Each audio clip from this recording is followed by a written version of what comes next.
Salam sejahtera murid-murid. Dalam pelajaran lalu, kita telah memahami beberapa aspek bentuk kerajaan awal Asia Tenggara, termasuk kerajaan agraria. Dalam pelajaran kali ini, kita akan meninjau sebuah lagi bentuk kerajaan awal Asia Tenggara, iaitu kerajaan maritim. Kerajaan maritim biasanya terletak di lembah sungai, kawasan pesisiran pantai dan di kepulauan. Kerajaan ini muncul sebagai pertempatan yang menjalankan kegiatan menangkap ikan dan memungut hasil laut yang kemudiannya pula berkembang menjadi perkampungan nelayan. Beberapa pertempatan ini juga menjadi kawasan pengeluar biji logam seperti emas dan timah. Apabila berlaku lebihan hasil kegiatan ekonomi, ia diperdagangkan dalam kalangan masyarakat tempatan. Pertempatan berkembang sebagai tempat berdagang dan seterusnya berperanan sebagai pelabuhan pembekal. Murid-murid, apakah yang dimaksudkan dengan pelabuhan pembekal? Pelabuhan pembekal merupakan pelabuhan terawal yang wujud. Antara hasil tempatan yang dibekalkan ialah bahan logam seperti emas dan timah. Selain itu, hasil hutan seperti kayu gaharu, rotan dan damar juga dibekalkan di samping hasil laut serta bahan makanan lain. Pelabuhan pembekal ini merupakan tempat persinggahan pedagang yang ingin memperoleh bahan-bahan tersebut.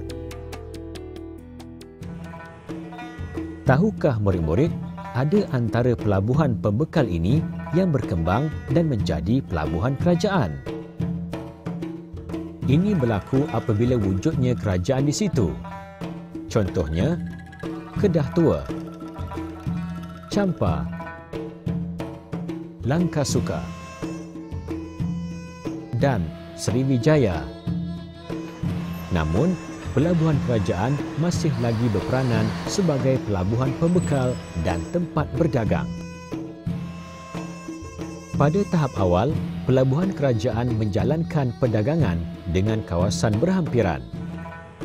Sesetengah pelabuhan kerajaan ini berkembang menjadi pelabuhan entrepot.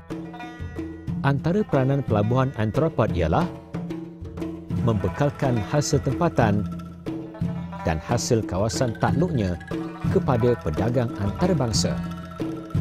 Pelabuhan entrepot juga membeli barangan daripada pedagang dan mengedarkannya kepada pedagang yang datang dari pelabuhan sekitar serta kawasan taklukan. Tahukah murid-murid mengapa pedagang-pedagang asing tertarik dengan pelabuhan maritim kerajaan awal? Ya murid-murid, pedagang asing amat tertarik dengan logam emas dan timah yang terdapat di pelabuhan kerajaan ini. Mereka menggelarkan semenanjung Tanah Melayu dan Sumatera sebagai Suvarnabdipa, iaitu semenanjung emas, dan Suvarna Bumi, iaitu bumi emas, serta Golden Chersonis yang bermaksud semenanjung emas. Ini membuktikan bahawa orang India dan Yunani mengetahui semenanjung Tanah Melayu adalah kawasan yang kaya dengan emas. Kita patut berbangga dengan penduduk kerajaan maritim yang terdiri daripada orang tempatan, orang laut dan pedagang luar ini. Kerajaan maritim berkembang kerana ciri-ciri yang dimiliki oleh masyarakatnya seperti bersemangat meneroka dan berani berdagang dengan masyarakat luar. Masyarakat maritim berkemahiran membuat perahu dan kapal layar. Mereka juga mengetahui kaedah menuju ke sesuatu tempat berpandukan bintang di langit. Mereka juga mampu berlayar untuk berdagang ke kawasan yang jauh. Kesannya murid-murid, pelabuhan kerajaan maritim berkembang pesat dan menjadi tumpuan pedagang antarabangsa. Bahasa Melayu telah menjadi bahasa perhubungan atau lingua franca masyarakat maritim.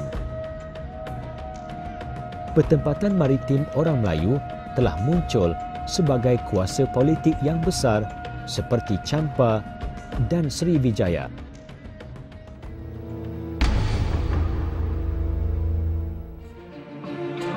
Sriwijaya adalah kerajaan maritim terulung di Asia Tenggara.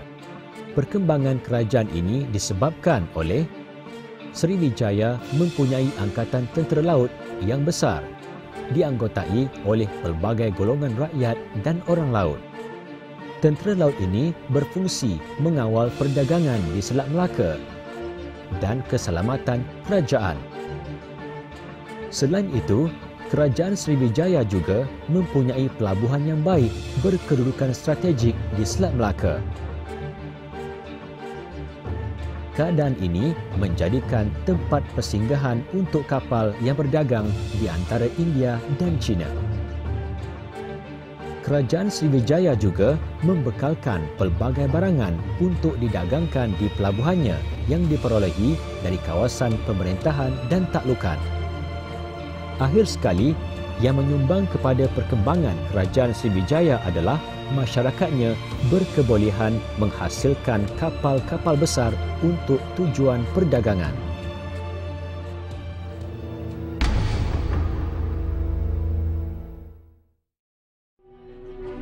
Tapak kedudukan awal Kerajaan Kedah Tua bermula di Sungai Mas, kemudiannya beralih ke Lembah Bujang. Kerajaan Kedah Tua juga dikenali sebagai Ciehca dan Kataha. Kerajaan Kedah Tua dipengaruhi oleh agama Hindu dan Buddha. Ini dibuktikan dengan penemuan tinggalan candi dan arca-arca berunsur Hindu dan Buddha. Tahukah murid-murid apakah yang menyebabkan Kerajaan Kedah Tua ini berkembang pesat? Kedudukan strategik Kerajaan Kedah Tua di laluan Selat Melaka menyebabkan kerajaan ini terlindung daripada tiupan angin monsun barat daya dan timur laut. Peranan Gunung Jerai sebagai panduan kepada kapal pedagang yang keluar masuk pada waktu malam juga menjadi sebab perkembangannya. Selain itu, Pelabuhan Kedah Tua juga mempunyai kemudahan menyimpan barang dagangan. Pelabuhan Kedah Tua mempunyai sumber hasil yang kaya, iaitu hasil hutan seperti damar, rotan dan sumber bumi seperti timah. Kedah Tua juga membekalkan barang dagangan dari luar seperti kapas, sutera, teh, tembikar, manik dan kaca. Tahukah murid-murid apakah bukti yang menunjukkan Kedah Tua sebagai sebuah pelabuhan entrepot terkenal di Lembah Bujang? Murid-murid telah dibuktikan dengan penemuan tembikar Cina dari beberapa dinasti di China. Pelita tembaga juga dari Timur Tengah, serta jumpaan manik dari Sri Lanka, India dan Burma. Tahukah murid-murid, kerajaan agraria dan kerajaan maritim saling bergantung dan saling melengkapi antara satu sama lain. Kerajaan agraria berperanan sebagai pembekal sumber makanan seperti beras kepada kerajaan maritim. Kerajaan agraria juga membekalkan bahan mentah seperti kayu untuk kapal, hasil hutan dan gajah untuk kenderaan raja. Tenaga kerja seperti tukang kayu dan tukang batu juga dibekalkan kepada kerajaan maritim. Sebagai balasannya murid-murid, kerajaan maritim membekalkan barangan mewah dari negara luar seperti tembikar, tekstil, manik dan kaca kepada kerajaan agraria. Barangan mewah ini murid-murid adalah sebagai lambang atau status kekayaan dan keagungan kerajaan agraria. Kesimpulan daripada tajuk adalah generasi sekarang seharusnya mempunyai semangat meneroka, berani menceburi bidang perdagangan laut, malah menghidupkan kembali kegiatan dan kegemilangan lampau dalam bidang pelayaran dan perdagangan maritim. Kedudukan negara kita yang strategik di perairan Nusantara perlu dimanfaatkan. Kesannya akan menguntungkan rakyat dan negara. Hal ini juga membolehkan kita menghayati kesinambungan sejarah biarpun kita hidup pada zaman serba moden. Sekian, jumpa lagi dalam episod seterusnya.